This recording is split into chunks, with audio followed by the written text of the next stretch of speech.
Hello everyone. तर सगळ्यात आधी जॉबवरून आले मी ड्रेस चेंज करून घेतला.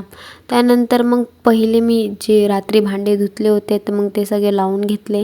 मग काही उरलेले भांडे ते पण घासून घेतले. त्यानंतर लगेच स्वयंपाकाला लागले. मला बनवायची होती वांग्याची भाजी आणि मग मी ते वांगे शिजायला टाकले. ऑइल टाकलं आणि त्यानंतर मग वांगे टाकले. मग पाणी टाकलं. मग तोपर्यंत मी टमाटर काढून घेतलं मिक्सरमधून आणि मग त्यानंतर मसाले वगैरे काढून घेतले. मग ऑइल टाकलं आणि त्यानंतर टमाटे वगैरे टाकले आणि ते शिजून घेतले. त्यानंतर मग मसाले वगैरे टाकले आणि ते शिजल्यानंतर वांगे टाकून दिले. झाले भाजी. त्यानंतर मग पीठ मळलं. एका चुटकीत मी पीठ मळून घेतलं आणि त्यानंतर लगेच पोळ्या टाकायला लागले. फटाफट पोळ्या वगैरे टाकून घेतल्या आणि समोर खूप राडा पडला होता. कपडे वगैरे सगळे पसरले होते. पण मग सगळ्यात आधी दूध आलं. मग दूधच मी गरम करायचं होतं. मग सगळ्यात आधी चाळून घेतलं दूध, कारण की खराब निघते.